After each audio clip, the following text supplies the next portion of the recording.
Yahweh chose us from the bottom. Yeah, we ran to a couple of problems, but Yahweh still got us. You got a problem, he can solve it. We keep the commandments. We teach our sons and teach our daughters. We pray through Yeshua, the only way that reach the Father. Yahweh chose us from the bottom. Yeah, we ran to a couple of problems, but Yahweh still got us. You got a problem, he can solve it. We keep the commandments. We teach our sons and teach our daughters. We pray through Yeshua, the only way that on a mission to snatch my people straight about that fire. On a mission to snatch the lamb out the mouth of a lion. If you notice he ain't in the fold, leave the 99. Just say that brother or sister somehow we left behind. Should I leave the 99 sheep to go back for the one? I mean, that's still 99 and that's more than some. Yeshua came for the lost sheep, let's get him young. He might be seeking a change like the prodigal son. Wise as a serpent, homeless as doves, that's how we played. Blocking these fiery arrows, strap on my shoulder faith. Many are called, few are chosen, what the scriptures say. Jeremiah 31:21, the ship's on the way, crossing the Jordan, still waters, we want no trouble that day. Matthew 7:13, enter through the straight gates, broad is the path of destruction, but narrow is the way. Jeremiah 31, for the new covenant we shall wait.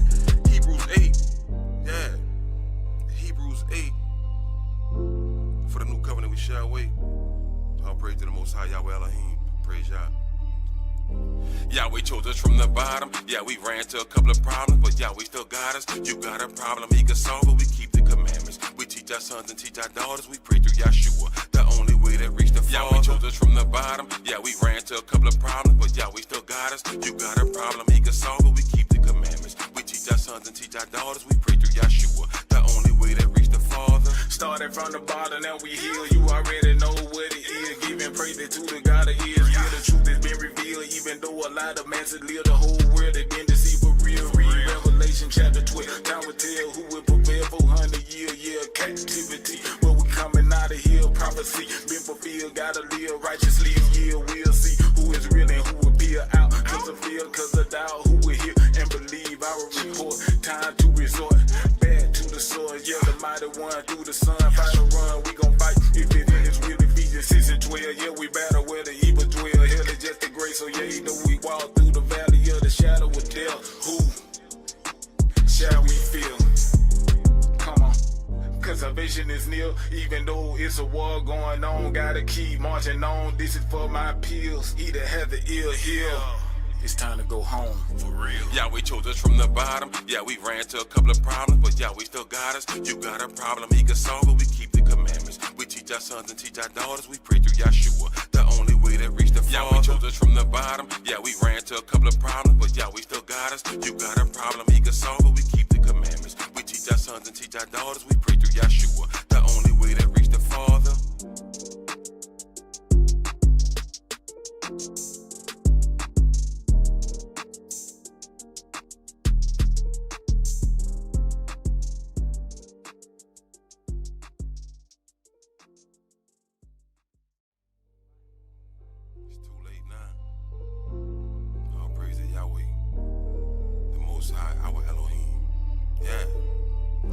Yahweh chose us from the bottom. Yeah, we ran to a couple of problems, but Yahweh still got us. You got a problem, he can solve it. We keep the commandments. We teach our sons and teach our daughters. We pray through Yeshua, the only way that reach the Father. Yahweh chose us from the bottom. Yeah, we ran to a couple of problems, but Yahweh still got us. You got a problem, he can solve it. We keep the commandments. We teach our sons and teach our daughters. We pray through Yeshua, the only way that reach the Father. On a mission to snatch my people straight about that fire. On a mission to snatch the lamb out the mouth of a lion. If you notice he ain't in the fold, leave the 99. Just say that brother or sister somehow we left behind. Should I leave the 99 sheep to go back for the one? I mean, that's still 99 and that's more than some. Yeshua came for the lost sheep, let's get him young. He might be seeking a change like the prodigal son. Wise as a serpent, homeless as doves, that's how we played. Blocking these fiery arrows, strap on my shoulder faith. Many are called, few are chosen, what the scriptures say. Jeremiah 31:21, the ship's on the way, crossing the Jordan, still waters, we want no trouble that day. Matthew 7:13, enter through the straight gates, broad is the path of destruction, but narrow is the way. Jeremiah 31, for the new covenant we shall wait.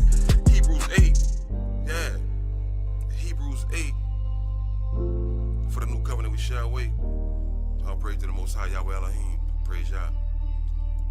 Yahweh chose us from the bottom. Yeah, we ran to a couple of problems, but Yahweh still got us. You got a problem, he can solve it. We keep the commandments. We teach our sons and teach our daughters. We pray through Yeshua, the only way that reach the Father. Yahweh chose us from the bottom. Yeah, we ran to a couple of problems, but Yahweh still got us. You got a problem, he can solve it. We keep the commandments. We teach our sons and teach our daughters. We pray through Yeshua. Yahshua, the only way that reach the Father. Started from the bottom, now we here. You already know what it is. Giving praise to the God of Israel. The truth has been revealed, even though a lot of masses live the whole world. They been deceived for real. Read Revelation chapter 12. Time will tell who will prevail 400 year captivity. But we coming out of here. Prophecy been fulfilled. Gotta live righteously. Yeah, we'll see who is real and who will be out. Cause of fear, cause of doubt. Who will hear and believe our report. Time to resort back to the source. Yeah, the mighty one through the sun. Fight a run, we gon' fight. If it is will Ephesians 6 and 12. Yeah, we battle where the evil dwell. Hell is just a grace. So yeah, you know we walk through the valley of the shadow of death.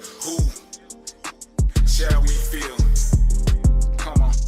Cause salvation is near, even though it's a war going on. Gotta keep marching on. This is for my pills. He that has the ear, hear.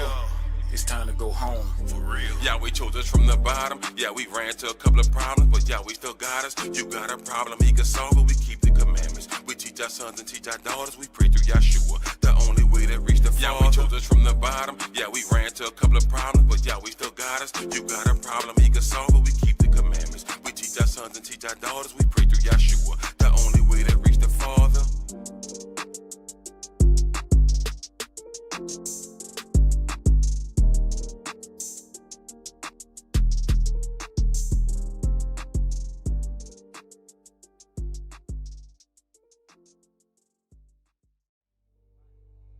It's too late now.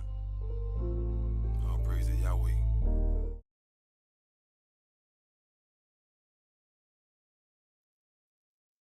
Shalom Facebook, Shalom YouTube. Welcome to our history class. Tonight we are in 1 Samuel chapter 10. But before we get started, does anyone have any questions? Okay, just to give you a little heads up, in 1 Samuel chapter 10 and chapter 8 of 1 Samuel, people wanted the king. And it was an offense to Yahweh for them to ask for a king. We'll put that in. Yeah.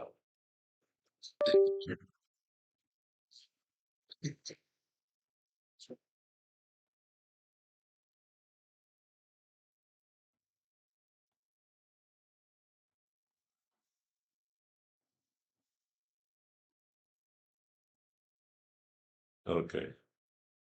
Again, in 1 Samuel, uh, chapter 8, they wanted a king, so Yahweh was offended, but then Yahweh said, well, go ahead and get him a king. And the king would be Saul, the son of Kish, the first king of Israel. Now, what's interesting about the way this whole thing is set up is that in some Bibles, we don't have a 1 Samuel or 2 Samuel. But in some Bibles, we have a 1 Kings and 2 Kings, a 3rd King and 4th King, different books. So it's appropriate that in 1 Samuel, should have been 1 Kings, because this is where you get your first king from, and King Saul. So again, Yahweh sent Saul to Samuel to anoint him, to let him know, yeah, you're going to be the king of Israel. And so that will be in chapter 9. So now we're going to pick it up in 1 Samuel chapter 10. Verse 1. Then Samuel took a vial of oil and poured it upon his head and kissed him and said, is it not because Yahweh have anointed thee to be captain over his inheritance? When thou art departed from me today, then thou shalt find 2 men by Rachel's sepulchre in the border of Benjamin at Zelzah, and they will say unto thee, the asses which thou wentest to seek are found. And lo, thy father hath left the care of the asses and sorroweth for you, saying, what shall I do for my son? Then shall I go on forth from thence, and thou shalt come to the plain of Tabor, and there shall meet thee 3 men going up to Elohim to Bethel.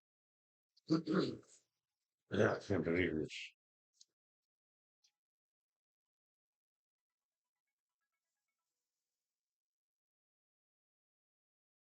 I'm in class right now, man. Coming back later. Go ahead. 1 Samuel chapter 10, verse 3. Then shall thou go on forward from thence, and thou shalt come to the plain of Tabor, and there shall meet thee 3 men going up to Elohim to Bethel, one carrying 3 kids, and another carrying 3 loaves of bread, and another carrying a bottle of wine. And they will salute thee and give thee 2 loaves of bread, which thou shalt receive of their hands. After that thou shalt come to the hill of Elohim, where is the garrison of the Philistines. And it shall come to pass, when thou art come thither to the city, that thou shalt meet a company of prophets coming down from the high place with a psaltery, and a tabret, and a pipe, and a harp before them, and they shall prophesy. And the Spirit of Yahweh will come upon thee, and thou shalt prophesy with them, and shalt be turned into another man. And let it be, when these signs are come unto thee, that thou do as occasion serve thee, for Elohim is with thee. And thou shalt go down before me to Gilgal, and behold, I will come down unto thee to offer burnt offerings and to sacrifices of peace offerings. 7 days shalt thou tarry till I come to thee and show thee what thou shalt do. And it was so that when he had turned his back to go from Samuel, Elohim gave him another heart, and all those signs came to pass that day. And when they came thither to the hill, behold, a company of prophets met him, and the Spirit of Elohim came upon him, and he prophesied among them. Mm-hmm. And it came to pass, when all that knew him before time saw that, behold, he prophesied among the prophets. Then the people said one to another, what is this that is come unto the son of Kish? Is Saul also among the prophets? And one of the same place answered and said, but who is their father? Therefore it became a proverb, is Saul also among the prophets? And when he had made an end of prophesying, he came to the high place. Now, let me stop right there, Brother Stephen. It says that Saul prophesied. Now, it's a translated word, but nevertheless, this is not the same prophesying that you hear in Isaiah and Jeremiah and Ezekiel and Daniel. It's not the same foretelling of the future. And that's what prophecies are. In this case, this word prophecy actually means singing. So you look at the context of the word of the verse that it is in, then you compare it to some other the verses like in the book of Acts, Philip had $3 that prophesied. They sang. They didn't. It wasn't foretelling of the future, but they call it prophecy. And then when you look at 1 Corinthians 14, when Paul was addressing the issue of speaking in tongues, Paul said, "I'd rather you prophesy." Well, the prophecy during his days was not like the prophecy that we read about in Isaiah and Jeremiah. Those prophets that Paul was talking about was not those types of prophets. So these prophets had to have someone next to them to make sure that he's on point with his prophecy. So it's not the same as these prophecies back in these days. And I just want to point that out that Saul did not foretell the future when he was prophesying with the prophets. But nevertheless, he was what you would call being in the spirit. And this would it would be a state of ecstasy when they prophesied in this manner. So more than likely, they were singing also, because like I tell you before, some of these prophets prophesy are singing in a prophecy. Also, when you look at the book of Psalms, those are songs also, but the prophecy in those songs. Go ahead, Mr. Stephen. 1 Samuel chapter 10, verse 13. And when he had made an end of prophesying, he came to the high place, and Saul's uncle said unto him and to his servant, Whither went ye? And he said, To seek the asses. And when we saw that they were nowhere, we came to Samuel. Mm-hmm. And Saul's uncle said, Tell me, I pray thee, what Samuel said unto you. And Saul said unto his uncle, He told us plainly that the asses were found, but of the matter of the kingdom whereof Samuel spake, he told him not. And Samuel called the people together unto Yahweh to Mizpah, and said unto the children of Israel, Thus saith Yahweh Elohim of Israel, I brought up Israel out of Egypt, and delivered you out of the hand of the Egyptians, and out of the hand of all kingdoms, and of them that oppress you. And you have this day rejected your Elohim, who himself saved you out of all your adversities and your tribulations. And you have said unto him, Nay, but set a king over us. Now therefore present yourselves before Yahweh by your tribes and by your thousands. And when Samuel had caused all the tribes of Israel to come near, the tribe of Benjamin was taken. And when he had caused the tribe of Benjamin to come near by their families, the family of Matri was taken, and Saul the son of Kish was taken. And when they sought him, he could not be found. Therefore they inquired of Yahweh further, if any man should yet come thither. And Yahweh answered, Behold, he has hid himself among the stuff. And they ran and fetched him thence. And when he stood among the people, he was higher than any of the people from his shoulders and upward. And Samuel said to all the people, See you him whom Yahweh hath chosen, that there is none like him among all the people. And all the people shouted and said, Elohim, save the king. Mm-hmm. Then Samuel told the people the manner of the kingdom, and wrote it in a book, and laid it up before Yahweh. And Samuel sent all the people away, every man to his house. And Saul also went home to Gibeah, and there went with him a band of men whose heart Elohim had touched. Mm-hmm. But the children of Israel children of Belial said, How shall this man save us?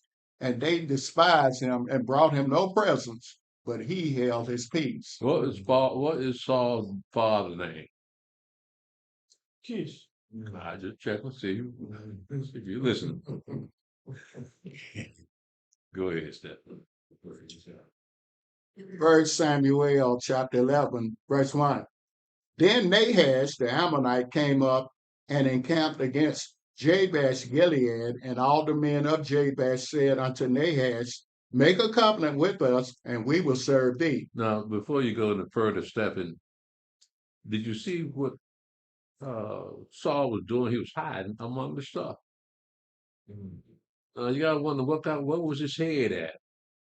Because with being the first king over Israel, it said they ruled over him 40 years. So at what point is this where he hides himself? Is he a young man? Is he 20 years old? Or is he 15 years old? It's kind of childish. And plus, he's the tallest man in town, so how you going to hide?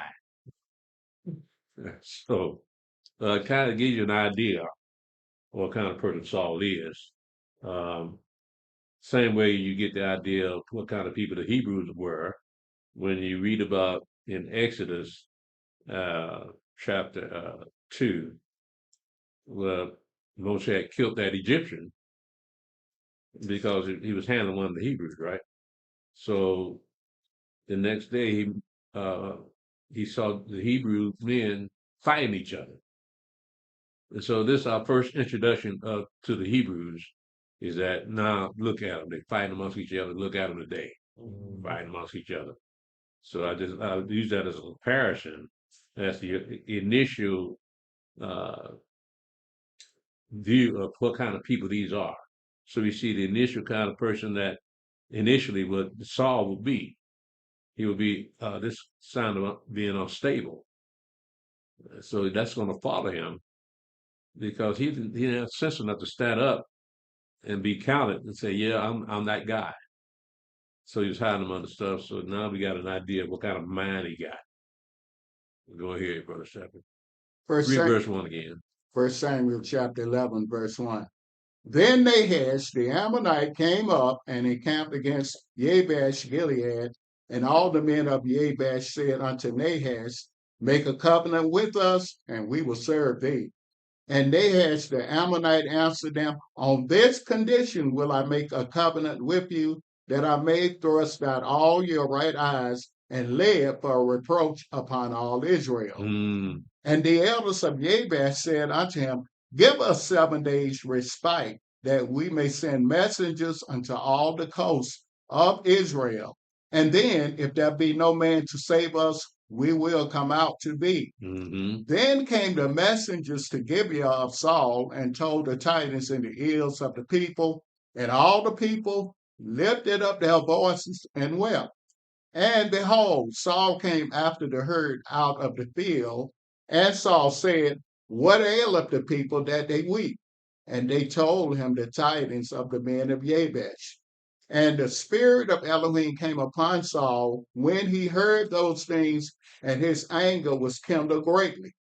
And he took a yoke of oxen and hewed them in pieces and sent them throughout all the coasts of Israel by the hands of the messengers, saying, Whosoever cometh not forth after Saul and after Samuel, so shall it be done unto his oxen. And the fear of Yahweh fell on the people, and they came out with one consent.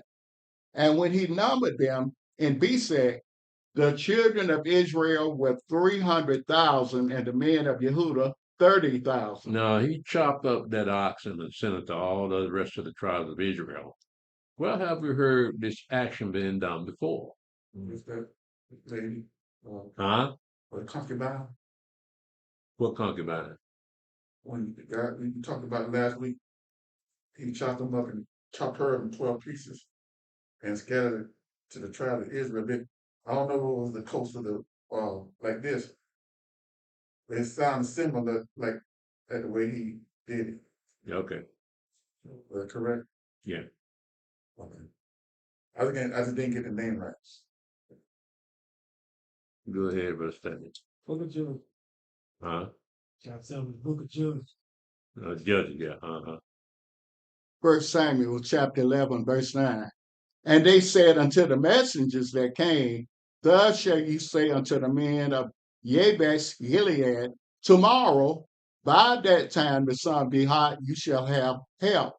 And the messengers came and showed it to the men of Jabesh, and they were glad.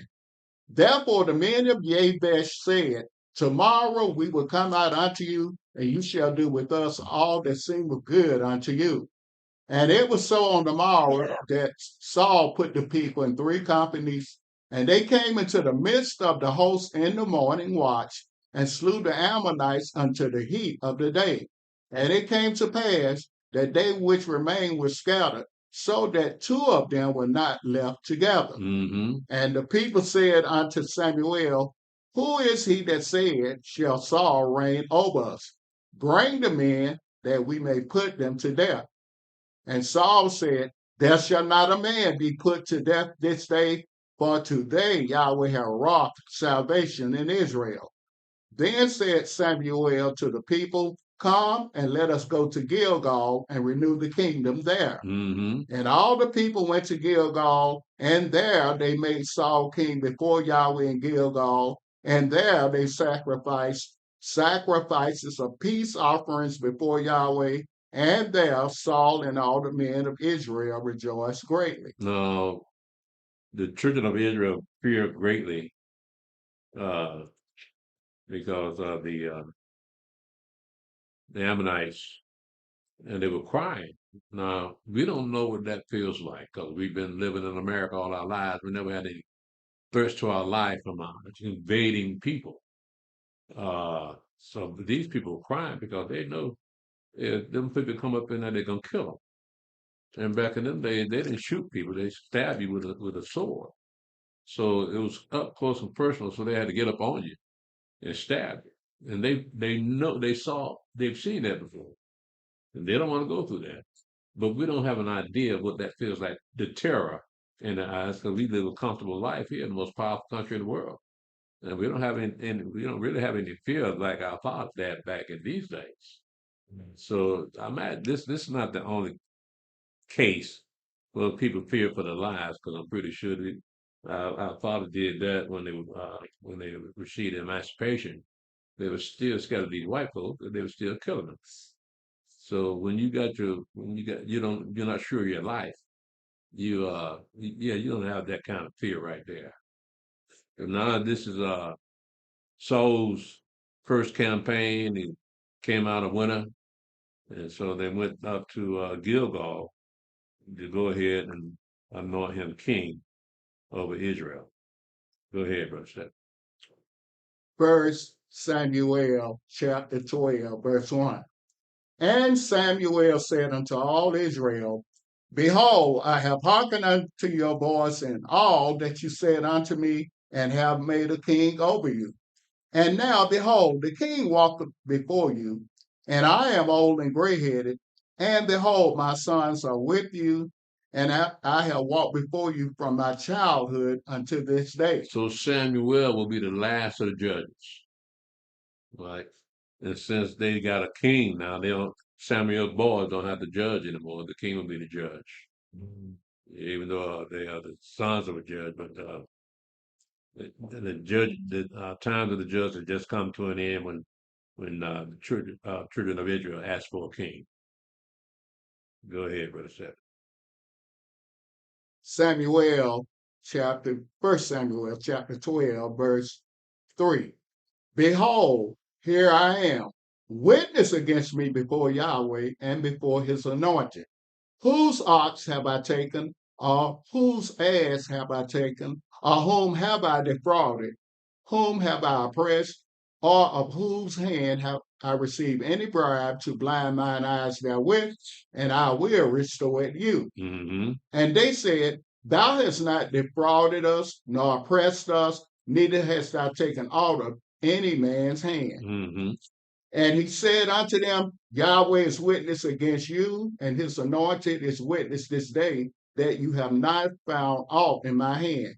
And they answered, He is witness. Mm-hmm.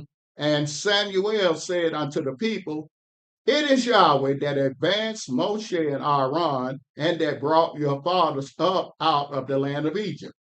Now therefore stand still, that I may reason with you before Yahweh of all the righteous acts of Yahweh, which he did to you and to your fathers.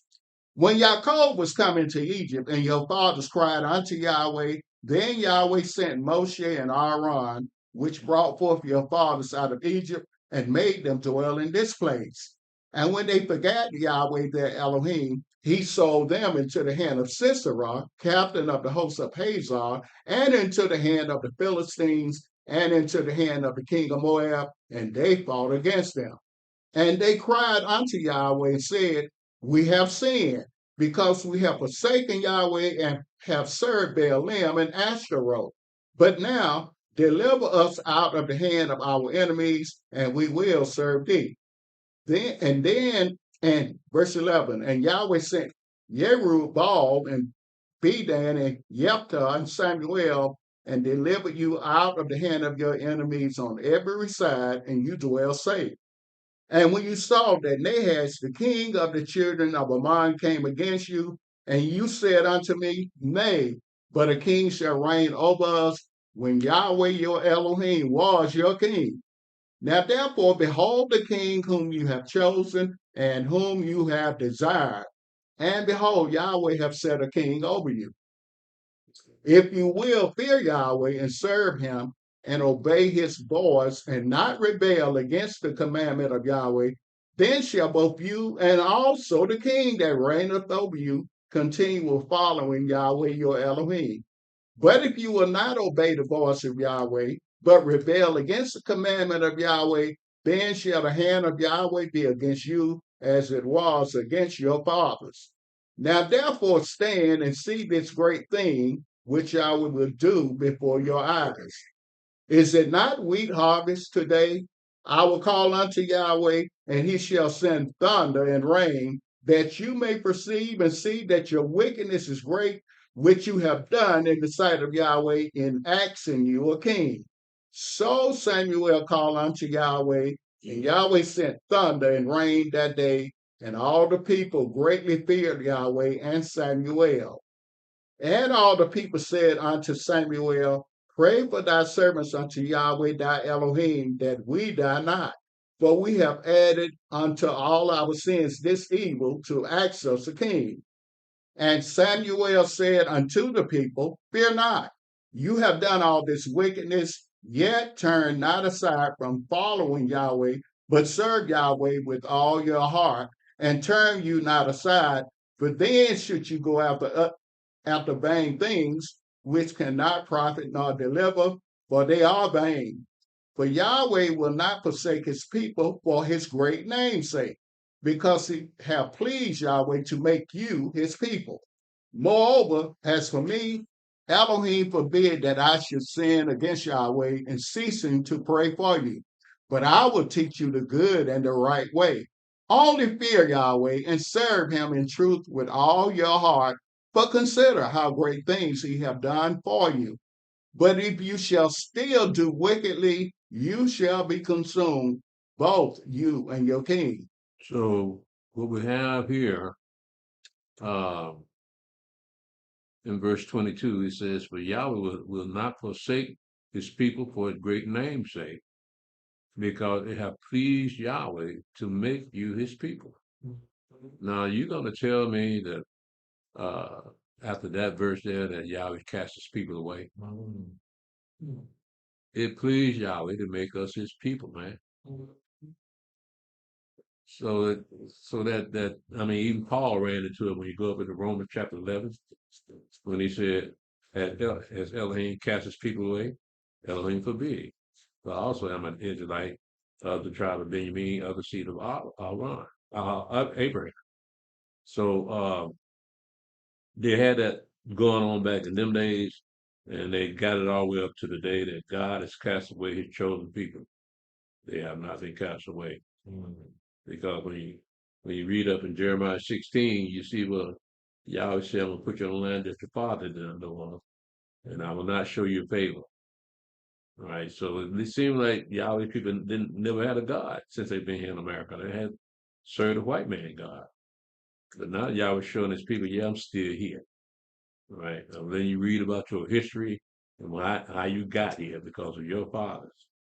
So that makes up for the things that we've been going through since we've been here in America. So because we know there's nothing we could have done to stop it. Yahweh put us over here, put us in their hands, and then just disappeared. Now he's showing back up and let us know, yeah, I'm still here. So read about everything that this book has, because I left this as a gift to you. That's a beautiful gift too. Yeah, and it never grows old. There's always something new up in here. Yeah, I know. Yeah, we got our favorite verses and phrases up in here, no doubt. But we're looking at the whole book from cover to cover. That we've been given the spirit of understanding to read this and understand what this is actually saying. And a lot of people can't do it. I was looking at some of my some of the comments on TikTok when they're looking at that little video that y'all put up there. Short clips. Huh? The short clips. Yeah, those short clips. And some people like it, but a lot of people disagree. So I found that interesting. Yeah, so, I think I was talking about. I don't mean to get off the subject. Who are black people? Where they come from, right? And some said, "No, we Americans." Oh, Some of them said, "No, we Africans." Right, and so it says some of them said we were indigenous to America. Yeah, no, but you can't prove it. Yeah. What did you call America? What language did you speak? But,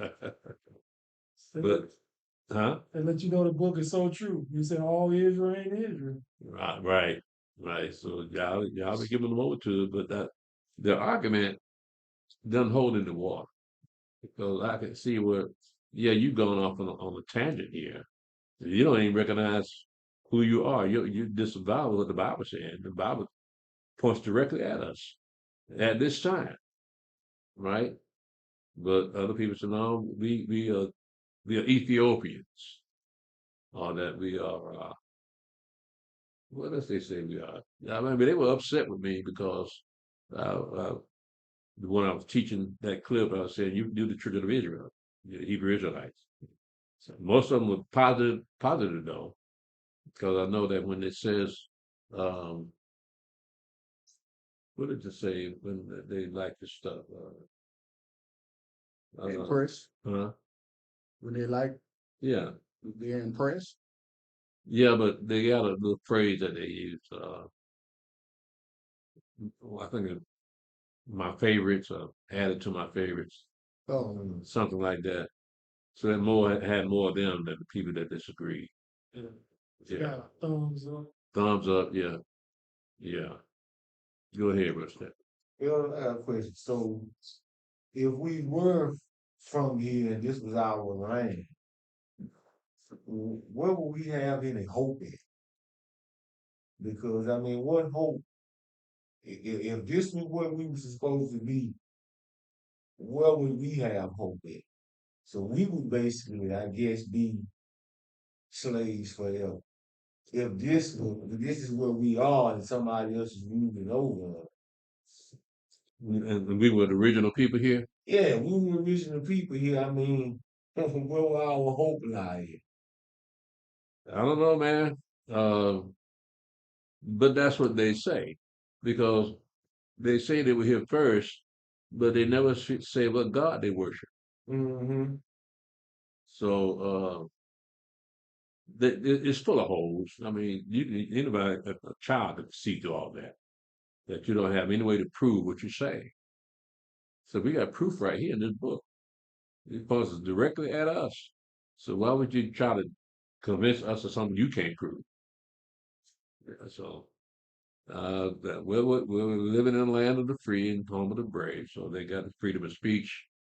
So I ain't gonna get mad at them because they disagree with us, but then they disagree with the Mashiach too. Who am I to complain? Yeah. Go ahead, Stephanie. 1 Samuel chapter 13, verse 1. Saul reigned 1 year, and when he had reigned 2 years over Israel, Saul chose him 3,000 men of Israel, where 2,000 were with Saul in Michmash and in Mount Bethel, and 1,000 were with Jonathan in Gibeah of Benjamin. And the rest of the people he sent every man to his tent. And Jonathan smote the garrison of the Philistines that were in Geba, and the Philistines heard of it. And Saul blew the trumpet throughout all the land, saying, Let the Hebrews hear. And all Israel heard say that Saul had smitten a garrison of the Philistines, and that Israel also was had an abomination with the Philistines. And the people were called together after Saul to Gilgal. Mm-hmm. And the Philistines gathered themselves together to fight with Israel, 30,000 chariots and 6,000 horsemen, and people as the sand which is on the seashore in multitude. And they came up and pitched in Michmash, eastward toward Beth-aven. Mm-hmm. When the men of Israel saw that they were in a strait, for the people were depressed, then the people did hide themselves in caves and in thickets and in rocks and in high places and in pits. And some of the Hebrews went over Jordan to the land of Gad and Gilead. As for Saul, he was yet in Gilgal, and all the people followed him, trembling. People getting out of town. Just like them folks up in New York. Everybody getting out of town. Go ahead, Steve. 1 Samuel chapter 13, verse 8. And he tarried 7 days according to the set time that Samuel had appointed. But Samuel came not to Gilgal, and the people were scattered from him. And Saul said, Bring hither a burnt offering to me and peace offerings. And he offered the burnt offering. Mm-hmm. And it came to pass that as soon as he had made an end of offering the burnt offering behold, Samuel came, and Saul went out to meet him that he might salute him. Mm-hmm. And Samuel said, what hast thou done? And Saul said, because I saw that the people were scattered from me, and that thou camest not within the days appointed, and that the Philistines gathered themselves together at Michmash. Therefore said I, the Philistines will come down now upon me to Gilgal, and I have not made supplication unto Yahweh. I forced myself, therefore, and offered a burnt offering. And Samuel said to Saul, thou hast done foolishly. Thou hast not kept the commandment of Yahweh thy Elohim, which he commanded thee. For now would Yahweh have established thy kingdom upon Israel forever. But now thy kingdom shall not continue. Yahweh have sought him a man after his own heart, and Yahweh have commanded him to be captain over his people, because thou hast not kept that which Yahweh commanded thee. And Samuel arose and gathered him up from Gilgal unto Gibeah of Benjamin. And Saul numbered the people that were present with him, about 600 men. And Saul and Jonathan his son and the people that were present with them abode in Gibeah of Benjamin. But the Philistines encamped in Michmash. And the spoilers came out of the camp of the Philistines in three companies. One company turned unto the way that leadeth to Ophrah, unto the land of Shual, and another company turned away to Beth Horon, and another company turned to the way of the border that looketh toward the valley of Zeboim, toward the wilderness. Now there was no smith found throughout all the land of Israel. For the Philistines said, lest the Hebrews make them swords or spears. But all the Israelites went down to the Philistines to sharpen every man his share and his coulter and his axe and his mattock. Yet they had a file for the mattocks and for the coulters and for the forks and for the axes and to sharpen the goads. So it came to pass in the day of battle that there was neither sword nor spear found in the hand of any of the people that were with Saul and Jonathan, but with Saul and with Jonathan his son was there found. And the garrisons of the Philistines went out to the passage of Michmash. Now it came to pass upon a day that Jonathan the son of Saul said unto the young man that bare his armor, come, and let us go over to the Philistines' garrisons that is on the other side. But he told not his father. And Saul tarried in the uttermost part of Gibeah under a pomegranate tree which is in Migron, and the people that were with him were about 600 men. And Ahiah, the son of Ahitub, Ichabod's brother, the son of Phinehas, the son of Eli, Yahweh's priest in Shiloh, wearing an ephod. And the people knew not that Jonathan was gone. And between the passages by which Jonathan sought to go over unto the Philistines' garrison, there was a sharp rock on the one side and a sharp rock on the other side, and the name of the one was Bozez, and the name of the other Senah. The forefront of the one was situate northward over against Michmash, and the other southward over against Gibeah. And Jonathan said to the young man that bare his armor, come, and let us go over unto the garrison of these uncircumcised. It may be that Yahweh will work for us, but there is no restraint to Yahweh to save by many or by few. Mm-hmm. And his armor bearer said unto him, do all that is in thine heart, turn thee, behold, I am with thee according to thy heart. Then said Jonathan, behold, we will pass over unto these men, and we will discover ourselves unto them. If they say thus unto us, tarry until we come to you, then we will stand still in our place, and will not go up unto them. But if they say thus, come up unto us, then we will go up, for Yahweh hath delivered them into our hand, and this shall be a sign unto us. And both of them discovered themselves unto the garrison of the Philistines. And the Philistines said, behold, the Hebrews come forth out of the holes where they have hid themselves. And the men of the garrison answered Jonathan and his armor bearer and said, come up to us, and we will show you a thing. And Jonathan said unto his armor bearer, come up after me, for Yahweh hath delivered them into the hand of Israel. And Jonathan climbed up upon his hands and upon his feet, and his armor bearer after him. And they fell before Jonathan, and his armor bearer slew after him. And that first slaughter which Jonathan and his armor bearer made was about 20 men within, as it were, an half acre of land, which a yoke of oxen might plow. And there was trembling in the host, in the field, and among all the people, the garrisons and the spoilers, they also trembled, and the earth quaked. So it was a very great trembling. And the watchman of Saul and Gibeah of Benjamin looked, and behold, the multitude melted away, and they went on beating down one another. Then said Saul unto the people that were with him, number now and see who is gone from us. And when they had numbered, behold, Jonathan and his armor bearer was not there. And Saul said unto Ahiah, bring hither the ark of Elohim. For the ark of Elohim was at that time with the children of Israel. And it came to pass, while Saul talked unto the priests, that the noise that was in the host of the Philistines went on and increased. And Saul said unto the priest, withdraw thine hand. And Saul and all the people that were with him assembled themselves, and they came to the battle. And behold, every man's sword was against his fellow, and there was a very great discomfiture. Moreover, the Hebrews that were with the Philistines before that time, which went up with them into the camp from the country round about, even they also turned to be with the Israelites that were with Saul and Jonathan.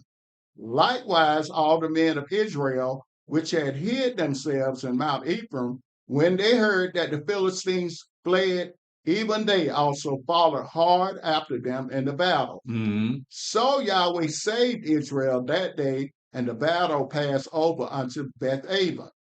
And the men of Israel were distressed that day, for Saul had adjured the people, saying, cursed be the man that eateth any food until the evening, that I may be avenged on mine enemies. So none of the people tasted any food.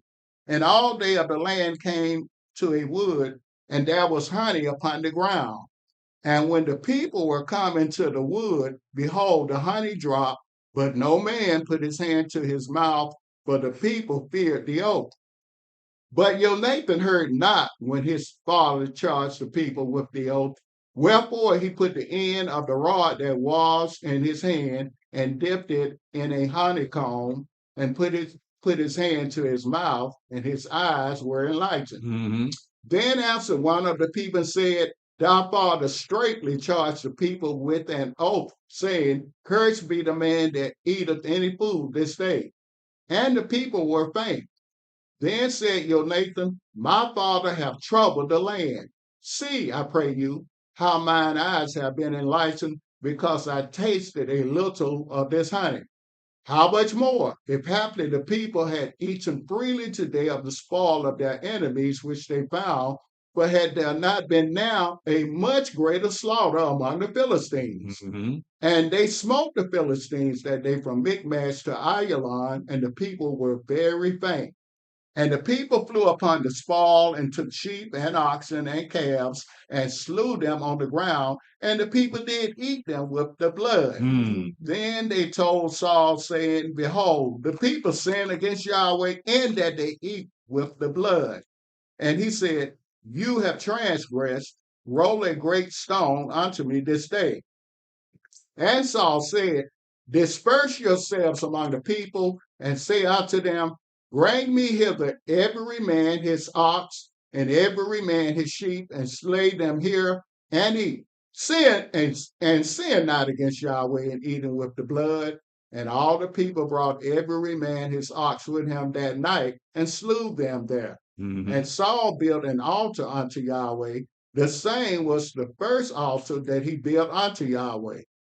And Saul said, let us go down after the Philistines by night and spoil them until the morning light, and let us not leave a man of them.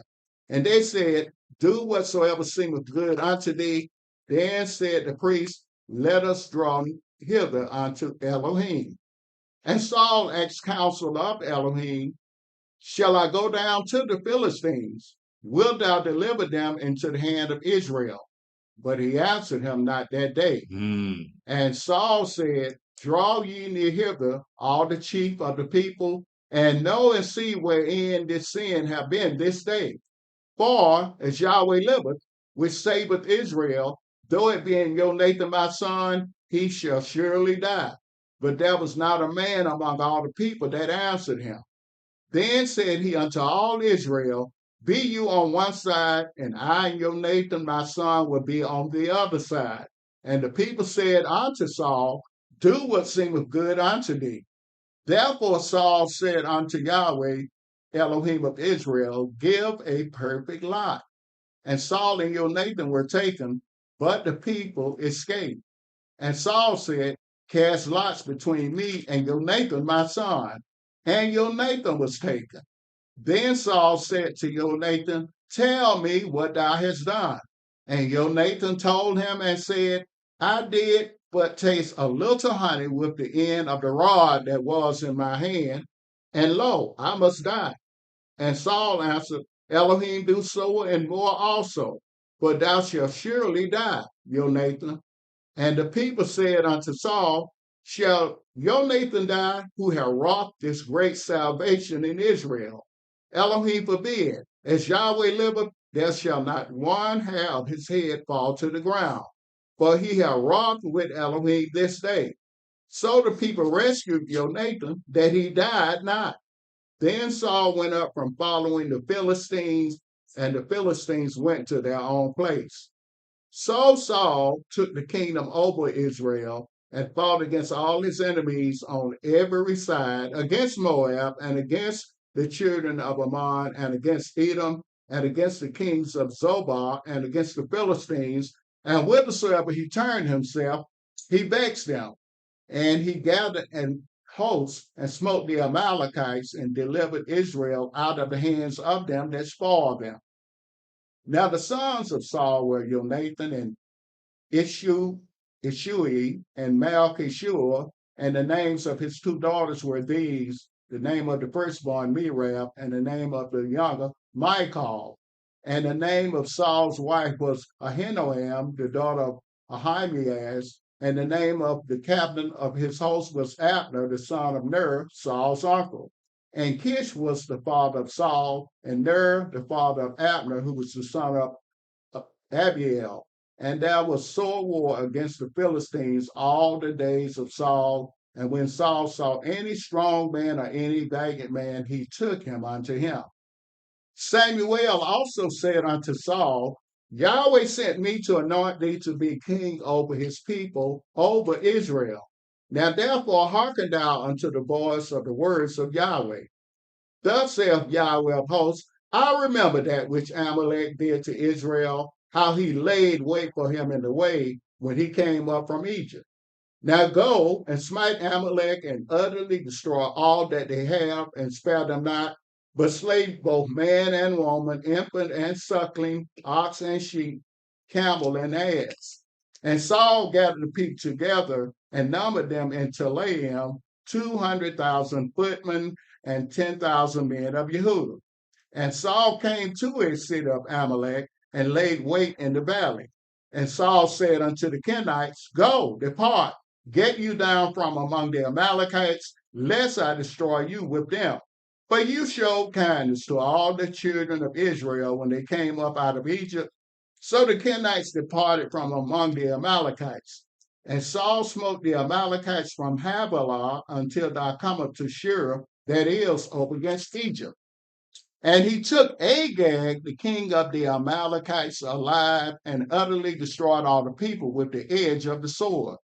But Saul and the people spared Agag and the best of the sheep and of the oxen and of the fatlings and the lambs and all that was good, and would not utterly destroy them, but everything that was vile and refused, that they destroyed utterly. Then came the word of Yahweh unto Samuel, saying, It repenteth me that I have set up Saul to be king, for he has turned back from following me and have not performed my commandments. And it grieved Samuel, and he cried unto Yahweh all night. And when Samuel rose early to meet Saul in the morning, it was told Samuel, saying, Saul came to Carmel, and behold, he set him up a place, and is gone about and passed on and gone down to Gilgal. And Samuel came to Saul, and Saul said unto him, Blessed be thou of Yahweh. I have performed the commandment of Yahweh. And Samuel said, What meaneth then this bleating of the sheep in mine ears, and the lowing of the oxen which I hear?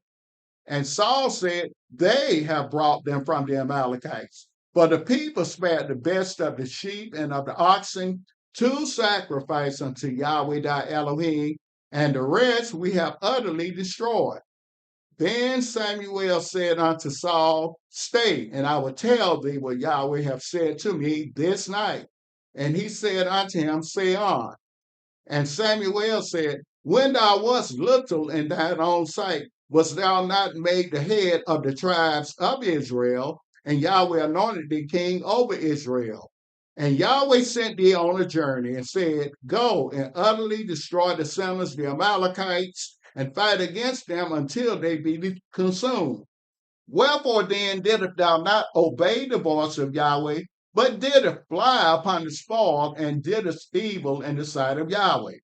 And Saul said unto Samuel, Yea, I have obeyed the voice of Yahweh, and have gone the way which Yahweh sent me, and have brought Agag, the king of Amalek, and have utterly destroyed the Amalekites. Mm-hmm. But the people took up the spoil, sheep and oxen, the chief of the things which should have been utterly destroyed, to sacrifice unto Yahweh thy Elohim in Gilgal. Mm-hmm. And Samuel said, Has Yahweh as great delight in burnt offerings and sacrifices as in obeying the voice of Yahweh? Behold, to obey is better than sacrifice, and to hearken than the fat of rams. For rebellion is as the sin of witchcraft, and stubbornness is as iniquity and idolatry.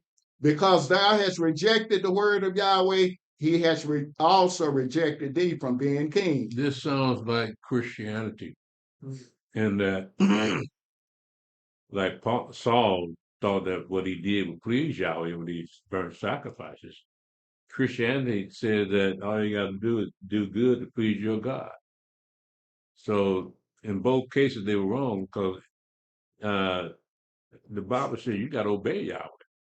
And Samuel is saying the same thing about Saul. It says rebellion is a sin of witchcraft. So you got religious people rebelling against Yahweh, not doing what Yahweh tells them to do, being disobedient. Like Saul wasn't being obedient. He was being disobedient, thinking that Yahweh would appreciate what he was doing. And Christians believe the same thing, that God would appreciate what they were doing without even considering that their God don't tell them what to do. He doesn't tell them to keep the commandments. So they think they do things that are right in their own eyes, just like Saul was doing here. He thought he was doing right in his own eyes. And but Samuel gave an explicit instruction: kill every man and woman and child and animal among the Amalekites. But he didn't follow instruction. So in verse, he says, because thou hast rejected the word of Yahweh, he also rejected thee from being king. That's hardcore right there, I guess. Samuel, a very powerful man. And when he tells you what Yahweh says about you, that you've been rejected by Yahweh, that's a pretty hard pill to swallow. Because that's who made you king. Now they don't want you no more. So that can only mean one thing, that somehow he's going to die a violent death. You're going to hurry up and get him up out of there. Go ahead, Brother Stephen. First Samuel. Before you go there, Brother Stephen, something I meant to mention earlier in chapter 13, in verse 19, you notice it said, now there was no smith found in all found throughout all the land of Israel. But the 15 said, unless the Hebrews make them swords and spears. I just want to read that particular verse because it's the first time you hear the phrase land of Israel. Mhm. Up until that point, it was Canaan land, land promised to the father. But this first time you see the actual phrase, the land of Israel. Now you're going to see it as we continue to read the book. I just want to point that out that that was the first time that it's mentioned since Israel got its name. Okay, let's go on back and finish up first. 1 Samuel chapter 15, verse 24. Mm-hmm. And Saul said unto Samuel, I have sinned, for I have transgressed the commandment of Yahweh and thy words, because I feared the people and obeyed their voice. Now therefore I pray thee, pardon my sin, and turn again with me, that I may worship Yahweh. And Samuel said unto Saul, I will not return with thee, for thou hast rejected the word of Yahweh, and Yahweh have rejected thee from being king over Israel. And as Samuel turned about to go away, he laid hold upon the skirt of his mantle, and it rent. And Samuel said unto him, Yahweh has rent the kingdom of Israel from thee this day, and has given it to a neighbor of thine that is better than thou. And also the strength of Israel will not lie nor repent, for he is not a man that he should repent. Then he said, I have sinned, yet honor me now, I pray thee, before the elders of my people and before Israel, and turn again with me, that I may worship Yahweh thy Elohim. So Samuel turned again after Saul, and Saul worshiped Yahweh. Then said Samuel, bring ye hither to me Agag, the king of the Amalekites. And Agag came unto him delicately, and Agag said, surely the bitterness of death is past. And Samuel said, as thou sword have made women childless, so shall thy mother be childless among women. And Samuel hewed Agag in pieces before Yahweh in Gilgal. Then Samuel went to Ramah, and Saul went up to his house to Gibeah of Saul. And Samuel came no more to see Saul until the day of his death. Nevertheless, Samuel mourned for Saul, and Yahweh repented that he had made Saul king over Israel. So here we have Samuel, he's the last judge and he's a prophet, but he's a violent man. He chopped this king up in pieces. The king wanted to live. So not this day, buddy. He carrying out what Saul was supposed to have done. But he didn't stand a chance. Samuel chopped him up in pieces. So now Yahweh's going to take the kingdom from Saul because he refused to obey Yahweh. Well, Yahweh didn't like him in the first place, so we all know that. But go ahead, Brother. 1 Samuel chapter 16, verse 1. And Yahweh said unto Samuel, how long wilt thou mourn for Saul, seeing I have rejected him from reigning over Israel? Fill thine horn with oil and go. I will send thee to Jesse the Bethlehemite, for I have provided me a king among his sons. So Samuel is mourning. He's crying for Saul. Because I wonder if he knows about what we know about the great white throne of judgment. Does Samuel know about that? That's why he's mourning for him so much. Because Yahweh requires more out of a king than a regular folk, but nevertheless, he's mourning mourning for Saul. But I'm wondering if that's the reason why he's mourning him. Because he might face that great white throne of judgment thrown in the lake of fire. Yeah. It's just a passing thought. It probably got nothing to do with that anyway, but he's really mourning for him, feeling sorry for him. Go ahead, read that verse again, Brother Chet. And Yahweh said unto Samuel, how long wilt thou mourn for Saul, seeing I have rejected him from reigning over Israel?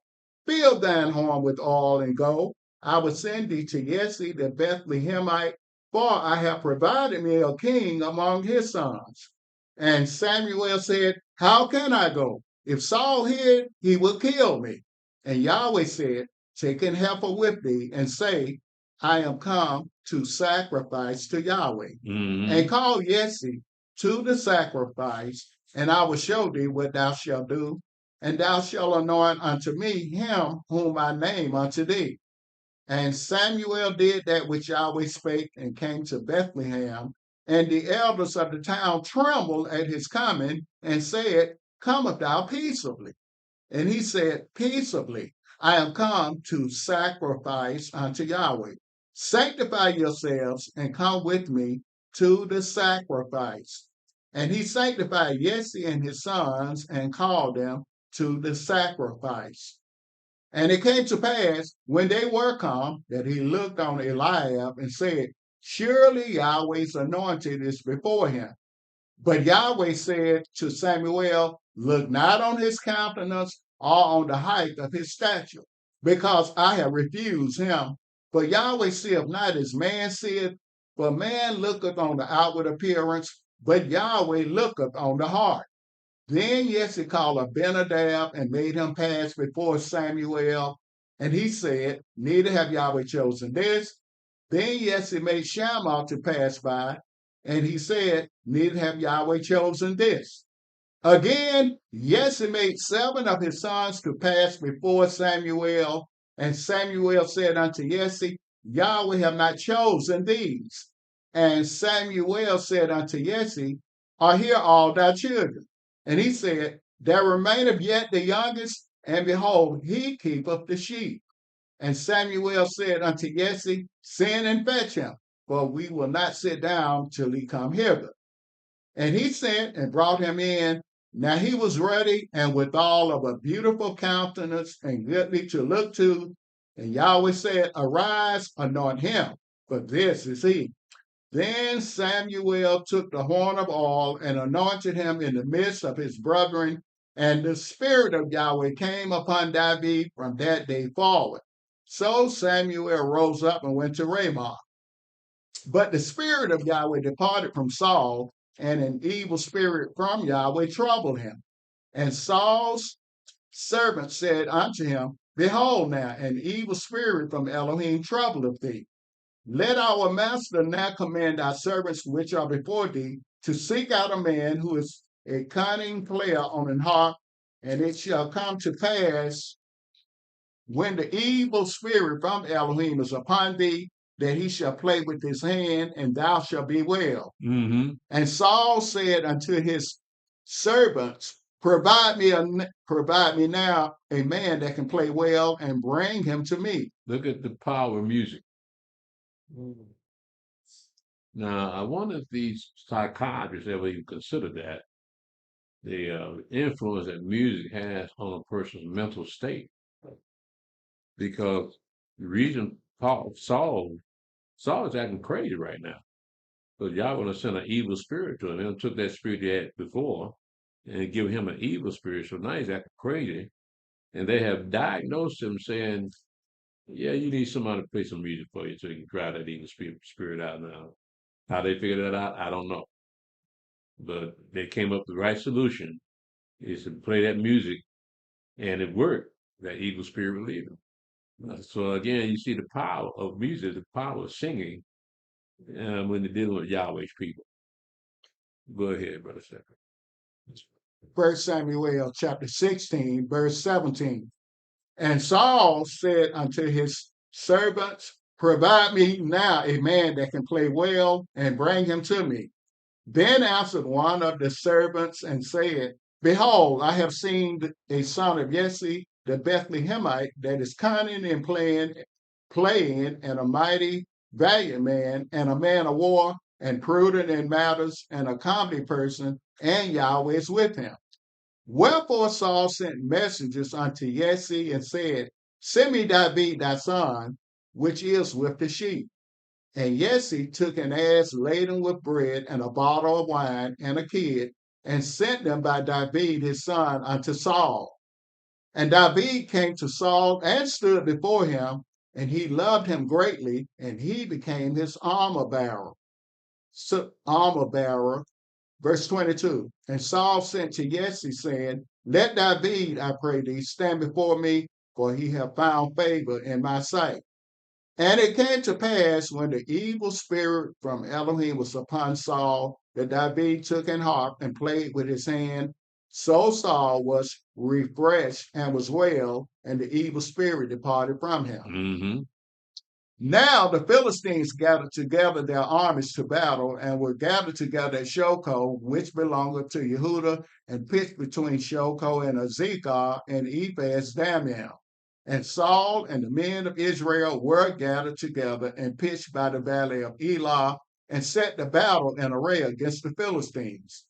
And the Philistines stood on a mountain on the one side, and Israel stood on a mountain on the other side, and there was a valley between them. Ever since Samson, we've been having trouble with these Philistines. Saul having trouble with them. And he's still troubling them. Not Saul, but Samson. Samson had trouble with him, and then you got Saul here. So until you get up even to King David. But the Philistines are pretty persistent tormentors of our people. So you look at, again, who the enemies of our father were, and take into account how they dealt with their enemies.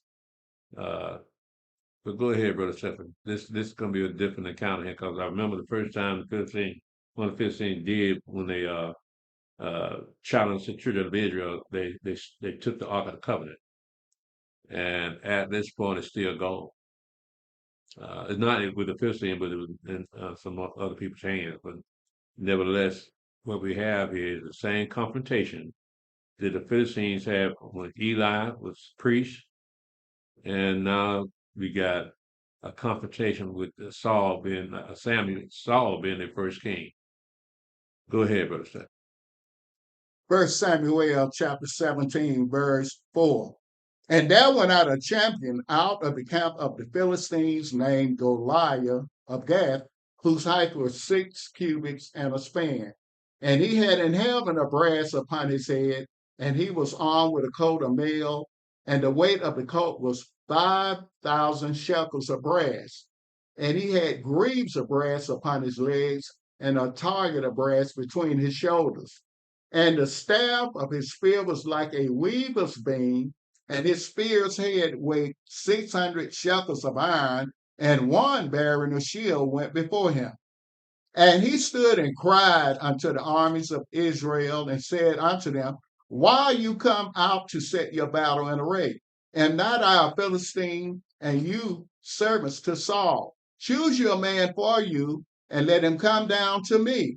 If he be able to fight with me and to kill me, then will we be your servants. But if I prevail against him and kill him, then shall you be our servants and serve us. And the Philistines said, I defy the armies of Israel this day. Give me a man that we may fight together. When Saul and all Israel heard those words of the Philistines, they were dismayed and greatly afraid. Now David was the son of that Ephrathite of Bethlehem, Yehudah, whose name was Jesse, and he had 8 sons. And the man went among men for an old man in the days of Saul. And the 3 eldest sons of Jesse went and followed Saul to the battle. And the names of his 3 sons that went to the battle were Eliab, the firstborn, and next unto him, Abinadab, and the third Shammah.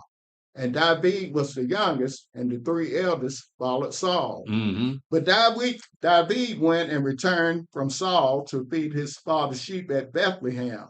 And the Philistine drew near morning and evening, and presented himself 40 days.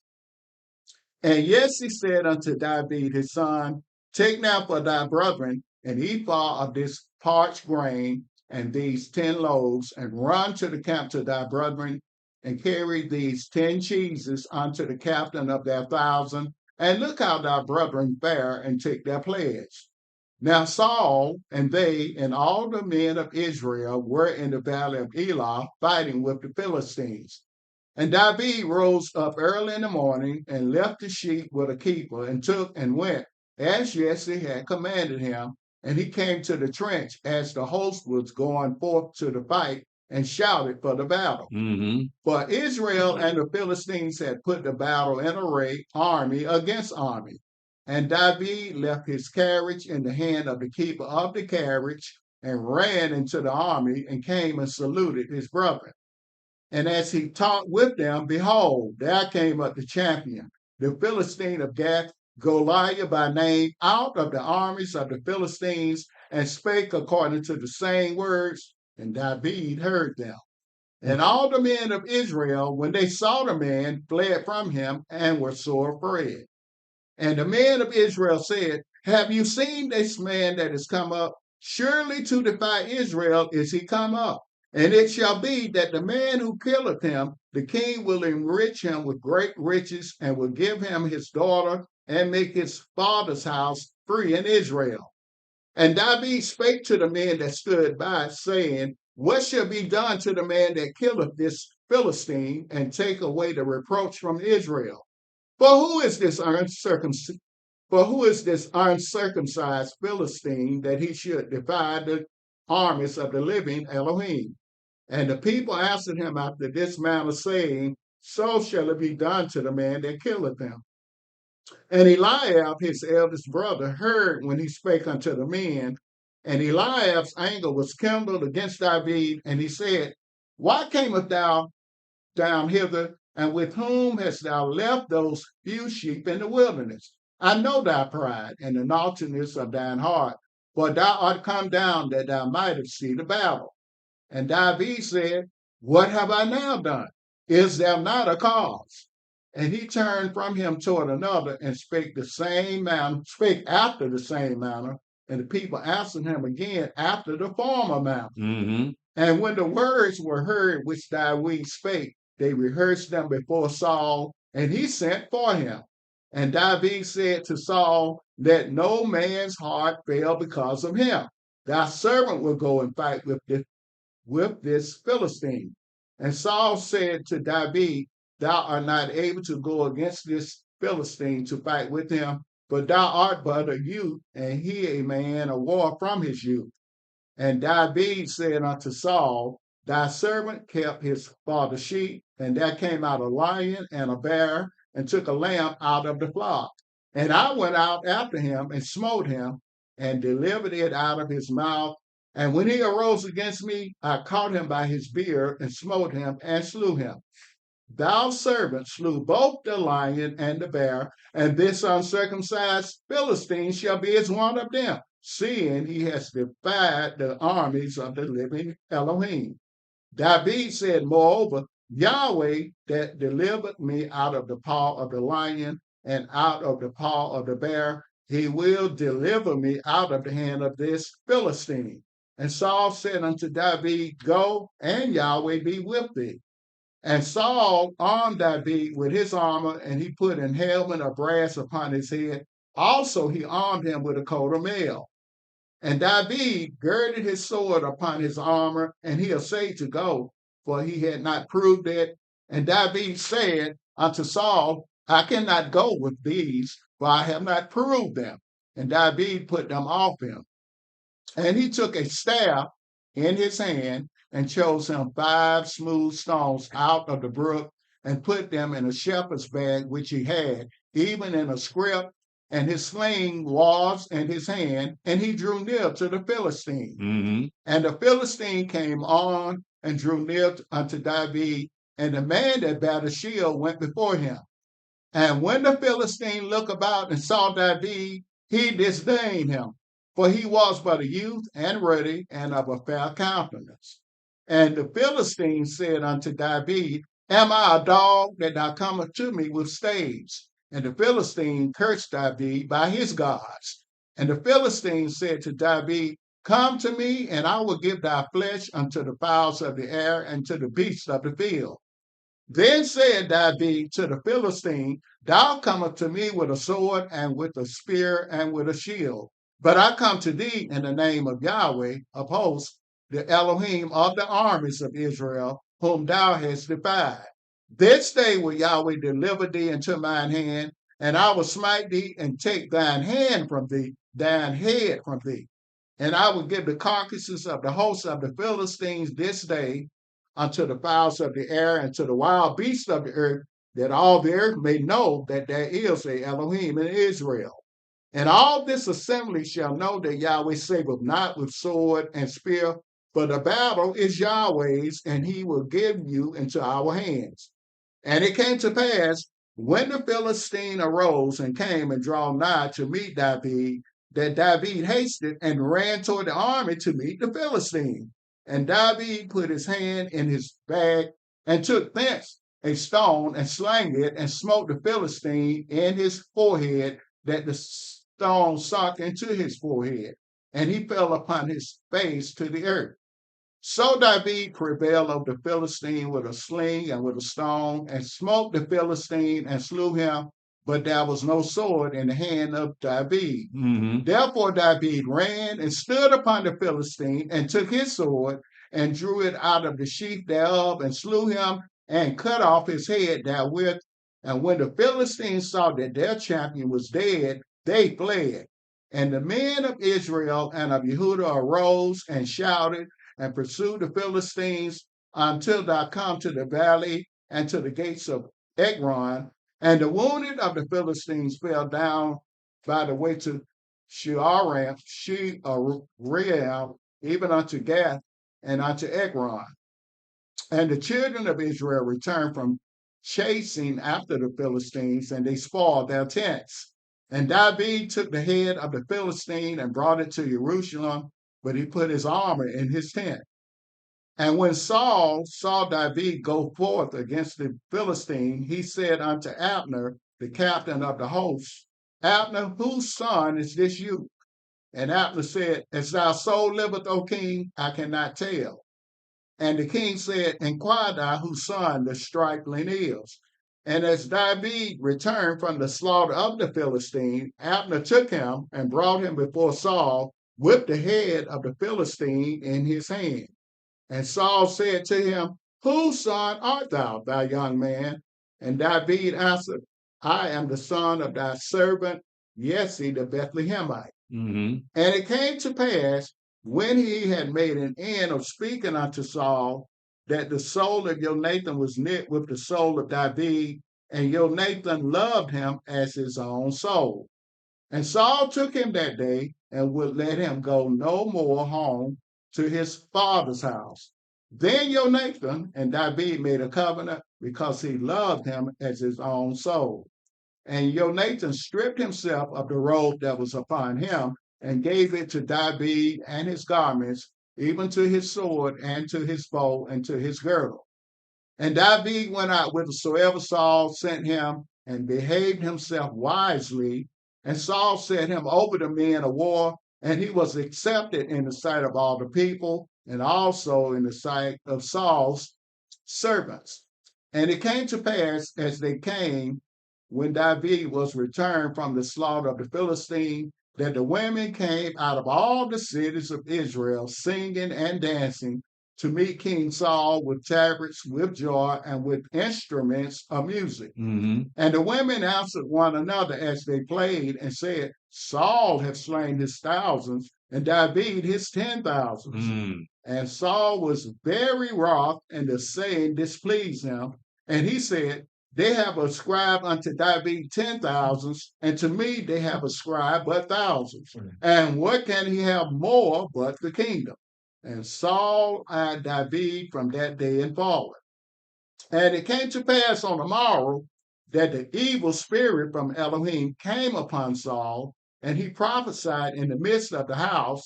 And David played with his hand as at other times, and there was a javelin in Saul's hand. And Saul cast the javelin, for he said, I will smite David even to the wall with it.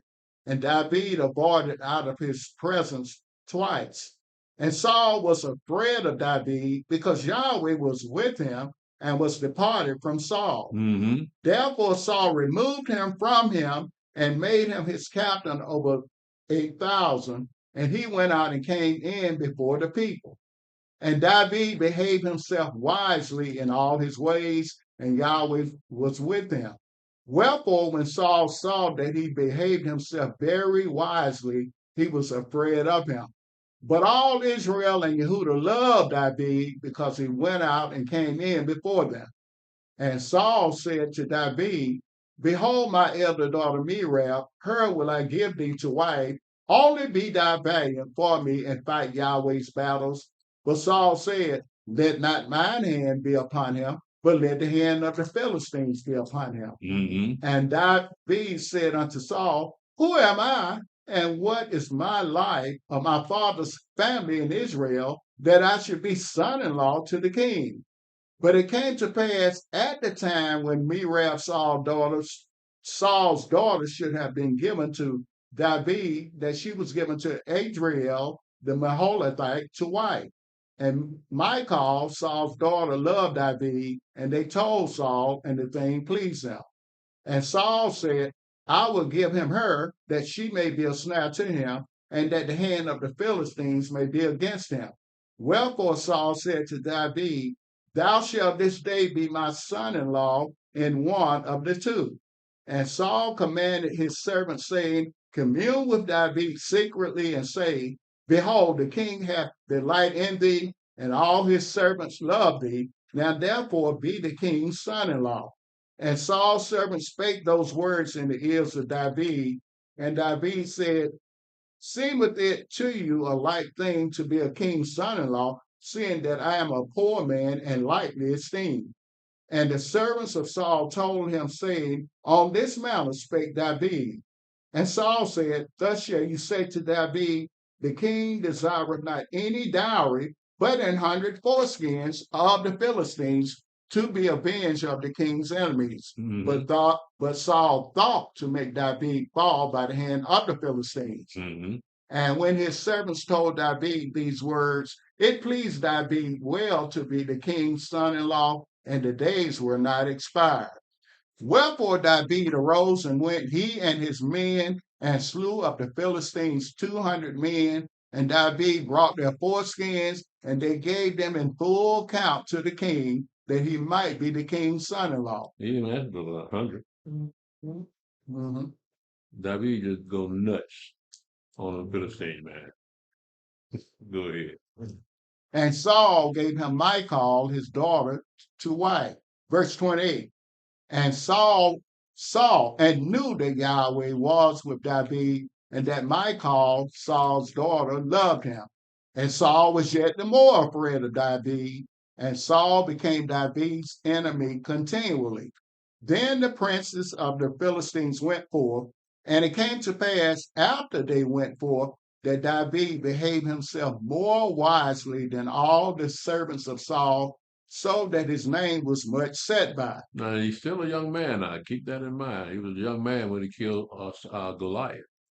So we're looking at maybe 16, 17 years old. So he's still a young man, probably still less than 20 years old here, but everybody's impressed with him because they say, Yahweh with him. And a little young man take out a giant and all the rest of us. And you see how his brothers treated him like a little boy, like most older brothers do. So, but he made him a name that day. And so he had that kind of spirit. He was a man after Yahweh's own heart.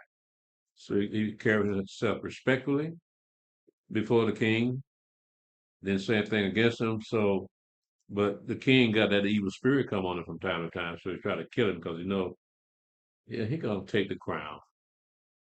And well, I'm gonna leave my boy. Because the kingdom goes from father to son and all the way down the line.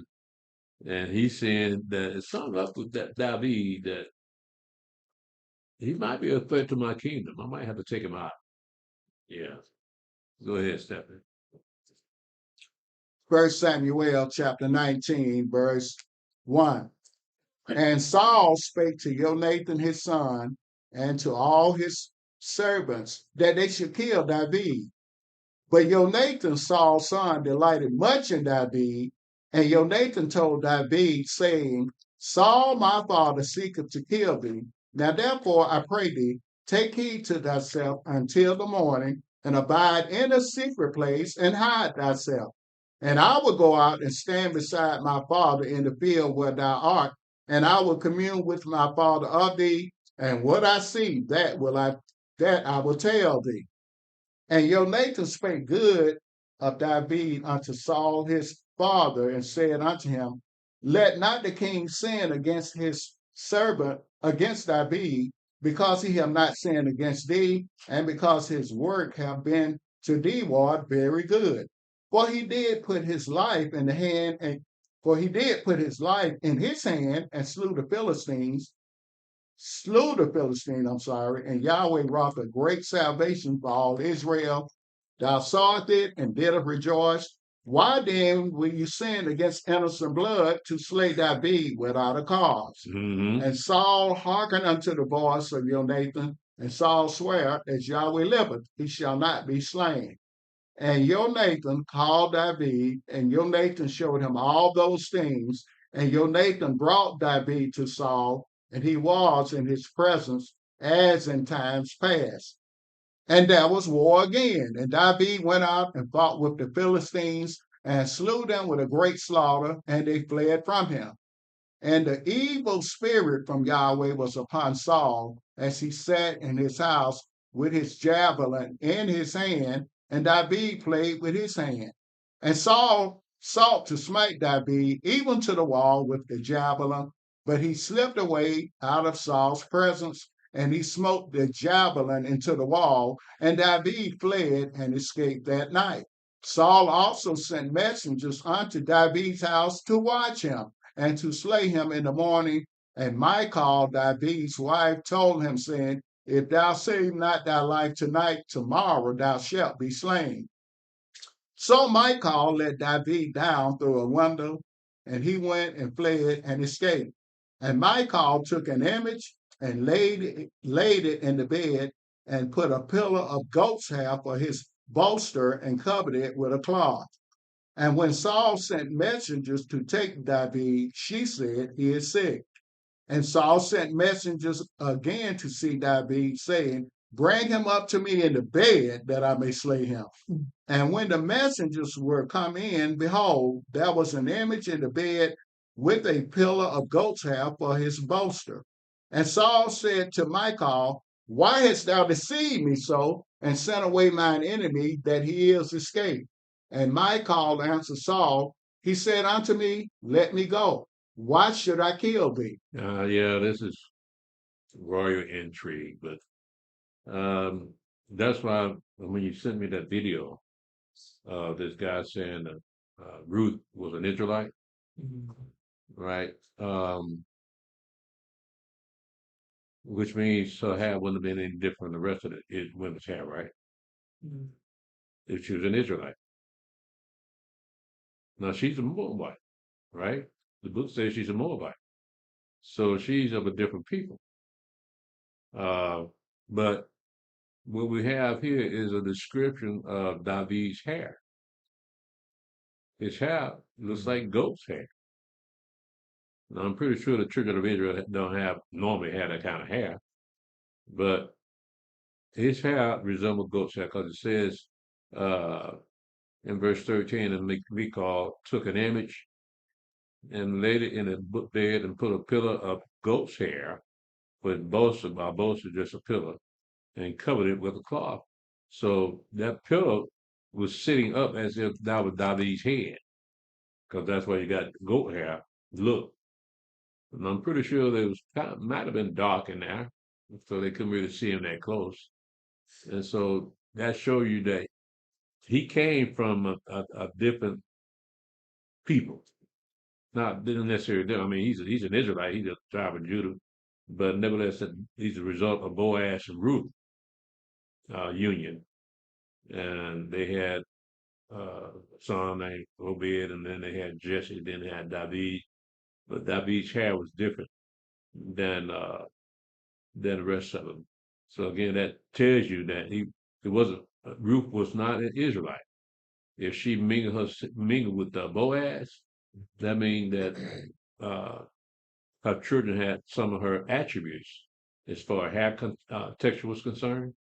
So Israelite women all had the same kind of hair, but this one here, she had a great grandson that had straight hair and was ruddy. Keep that in mind because it doesn't say that about that with anybody else in David's family.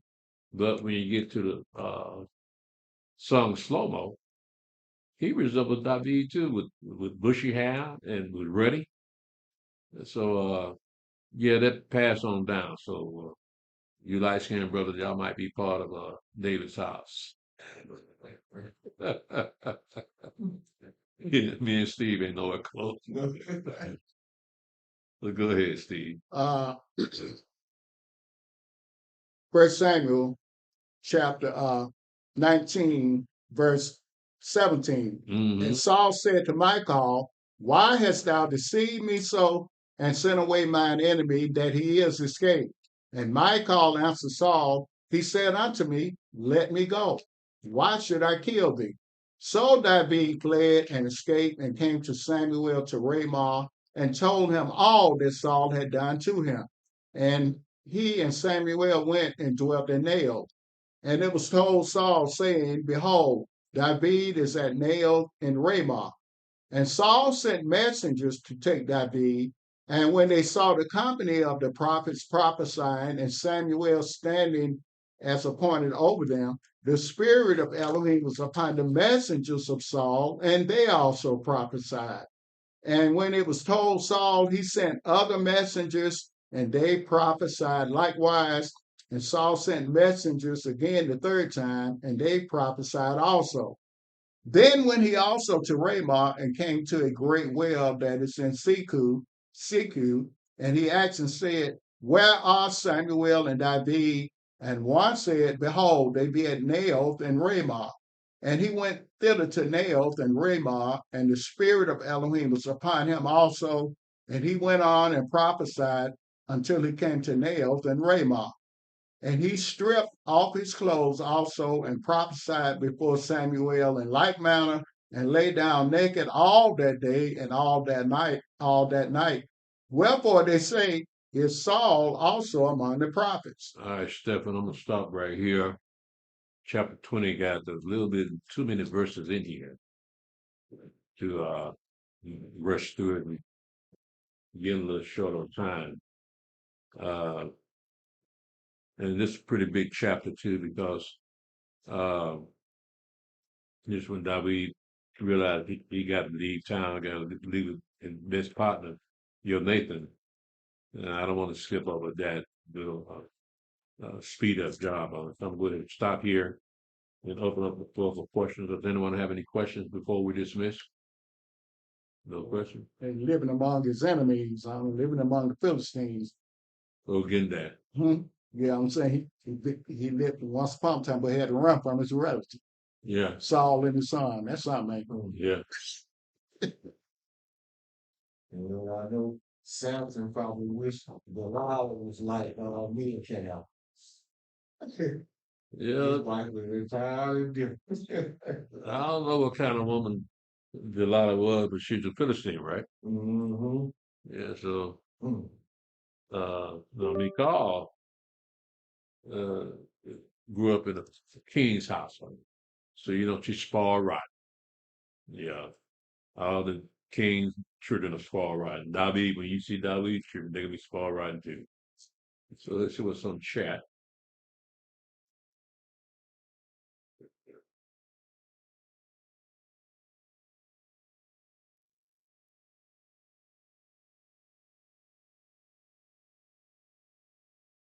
Okay, I have Elder Tobiah on Facebook at the top.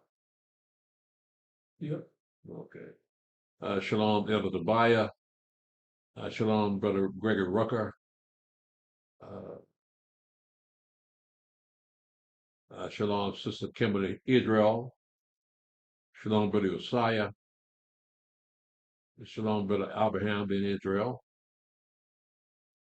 Shalom, Elder Hiram. Shalom, Brother McAnderson. Shalom, Brother Kimuel. Shalom, Brother Adrian Davis. Shalom, bro. Huh? I stand Adrian. Shalom. Elder Stephen said, Shalom, Brother Adrian.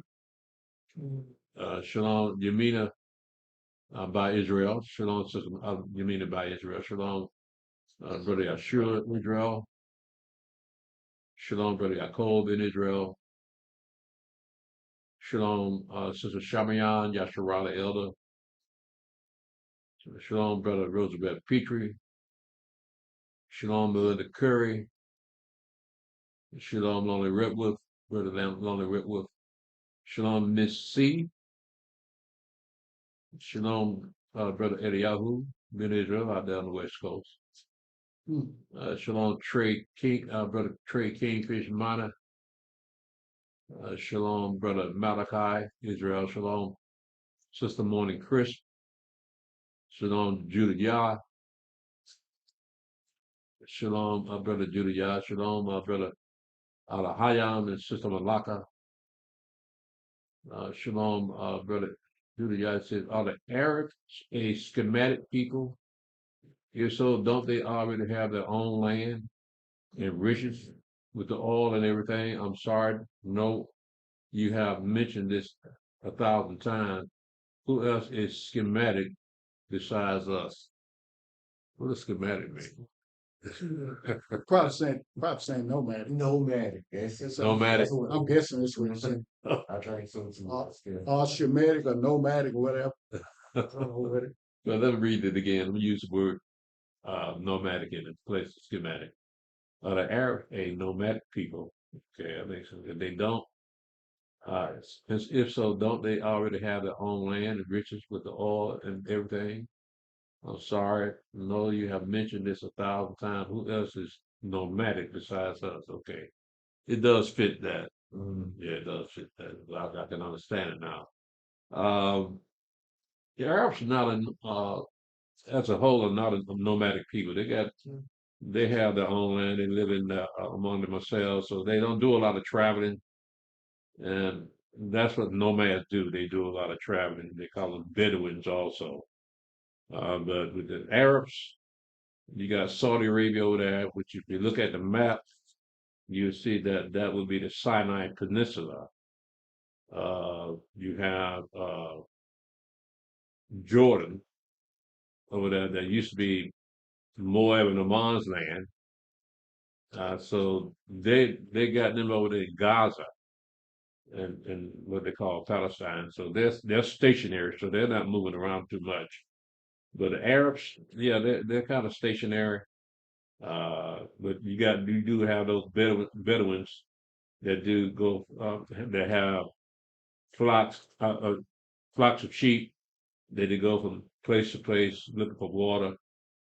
So yeah, you still have that, but not all of them are like that. Now our father was nomadic, Abraham, Isaac, and Yaakov, because they were walking all through Canaan land. But once the children of Israel came out of Egypt, 430 years later, uh, after they came into Egypt, now they're headed to take Canaan land. So they wouldn't be nomadic anymore. They were nomadic, kind of nomadic when they came out of Egypt. But by the time they got to the Canaan land, they ceased being nomadic. Shalom, Brother Hodiah in Israel. Shalom, Jimmy O'More, Brother Jimmy O'More. Shalom, Brother Nat Neathapi. I guess that's how you want to pronounce it. I don't know, brother and sister. Shalom, Brother Benaiah. Shalom, Esha Yasharala. Shalom, Brother Alahayim. Ben Yasharala. Shalom, Brother David Reed. Shalom, Sister, Mother, Sister, I forgot how to pronounce her name. No, not our. Nabat. Nabat. All right. Shalom, brother Ezra ben Israel. Shalom, brother Clarence Martin, sister Yolita. Shalom, sister Susie Garman. I don't have anything after Susie Garman. That's all you got. Okay. All right then. Still got 15 minutes. I tell you what, I think we can do this. Let's go ahead and put this on here. Let's pick it up in chapter 20, brother Stephen.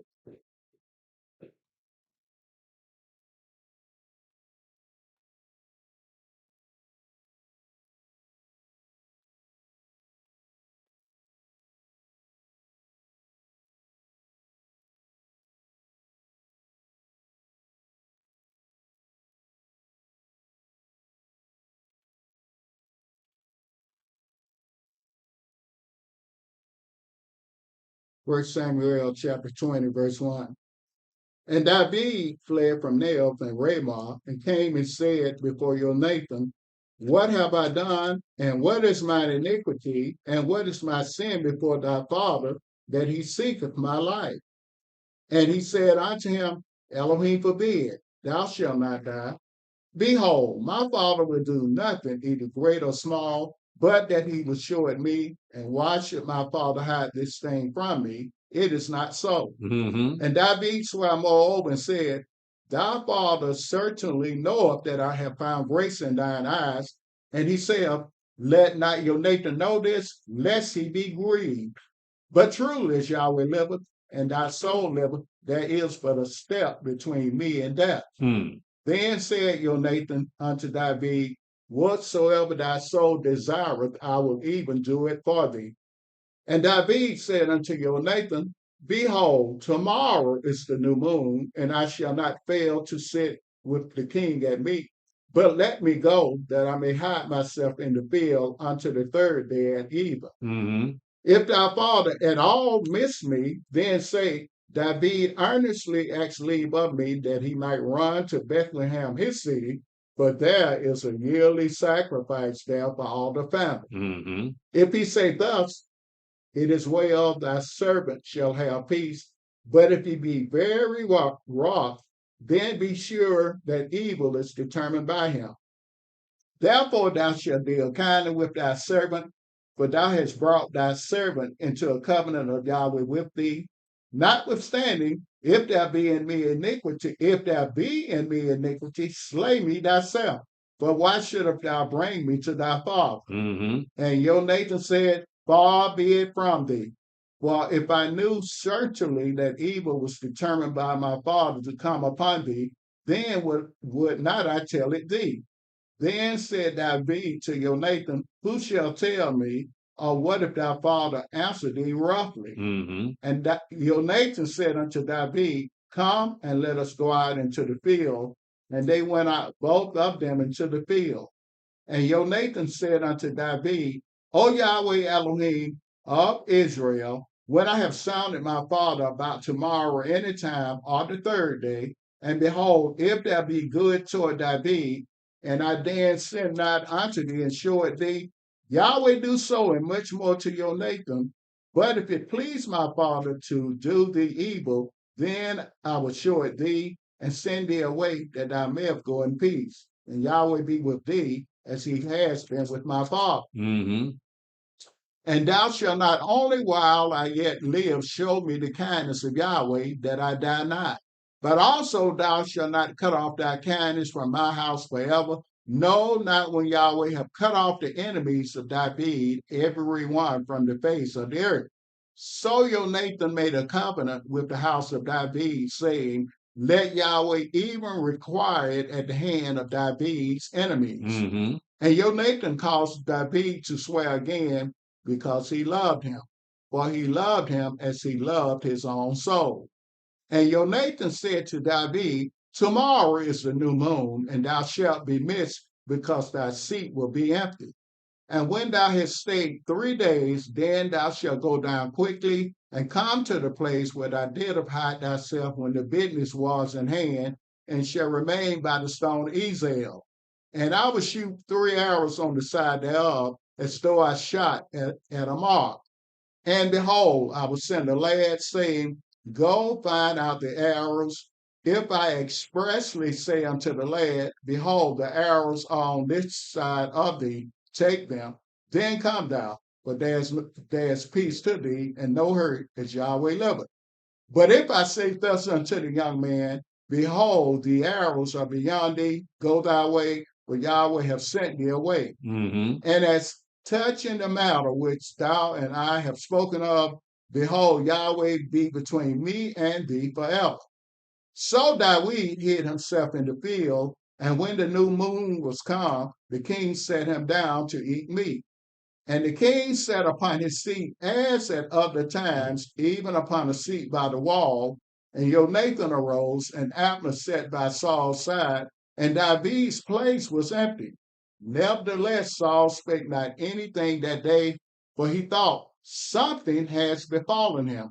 He is not clean, surely he is not clean. Mm-hmm.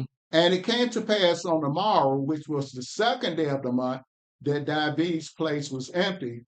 And Saul said unto Jonathan his son, Wherefore cometh not the son of Jesse to me, neither yesterday nor today?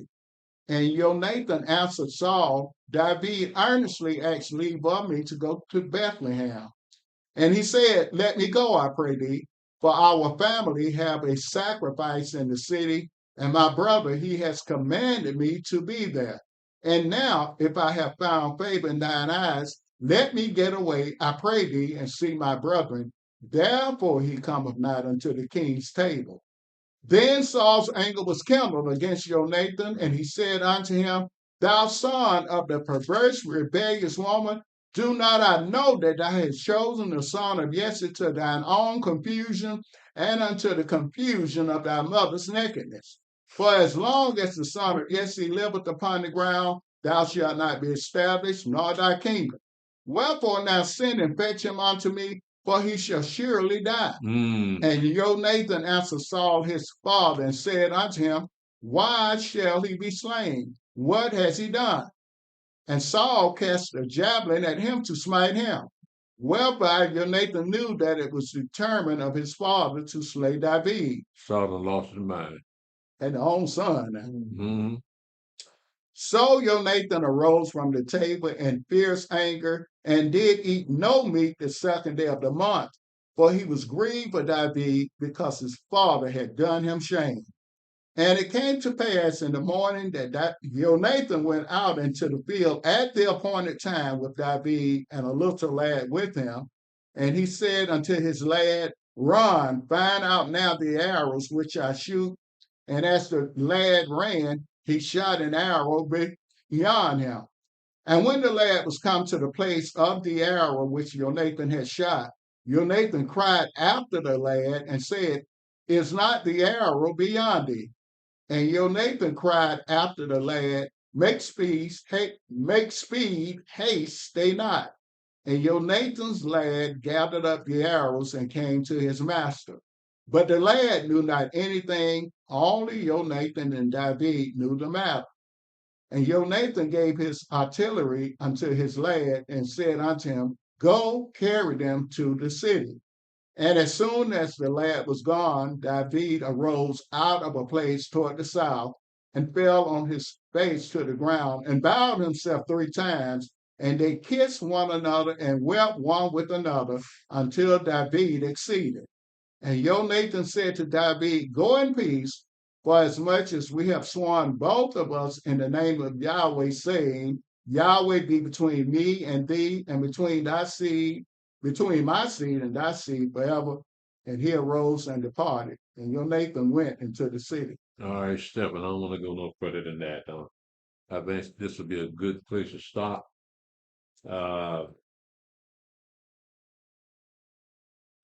Let's do here. Matter of fact, Israel says Shemitic. Judah says Shemitic.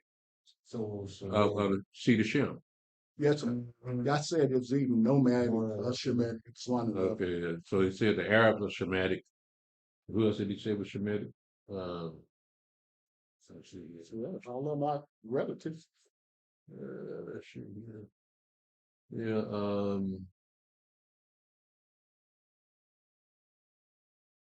He was saying schematic.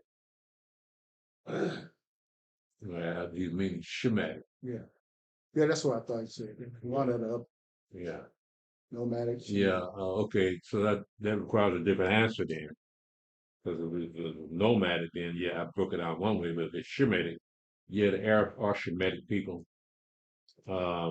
just like we are. Even the people over there that speak Yiddish, they're supposed to be Shemitic too, but we have to do a blood test on them. The Palestinians, the people they call Palestinian, are Shemitic.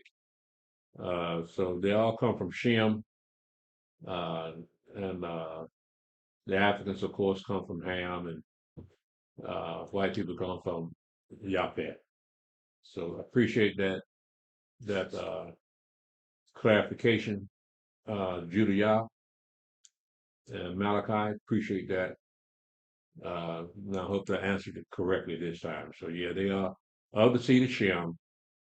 They are, as the Arabs like to say, they are the seed of Abraham. They are because Abraham had a bunch of concubines. He had Keturah, and he sent all his sons to the east, but he left Esau uh, with inheritance. So I appreciate y'all letting me know what that meant, Brother Malachi, Sister, Brother Judah, y'all. I'm gonna go ahead and shut it down again. I thank y'all for joining us. Eve Israel. Shalom, Eve Israel. Okay, Judah. So they was not cursed then because they already have their riches land, right? Yeah. Only Canaan was Ham was yeah, Canaan was cursed. Um, Nobody else is cursed in the Bible but Canaan and us. But because our fathers were cursed, did not keep the commandments, they became a curse. So, but Yahweh's taking that curse off of us now, getting us prepared to leave America and go back home. I want to thank y'all for joining us, Facebook and YouTube. I'm gonna go ahead and shut it down. I'll give you 5 seconds. 5, 4, 3, 2, 1. Again, thank y'all for joining us. Uh, Join us for our Sabbath service this coming Shabbat. Sister Kamal will not be having a Bible study. She's a little under the weather. We're looking forward to her return, but if she's up, shalom, my sister. I hope you're feeling better. So I'm gonna go ahead and shut it out. Thank you, Facebook. Thank you to YouTube. Yahweh bless you.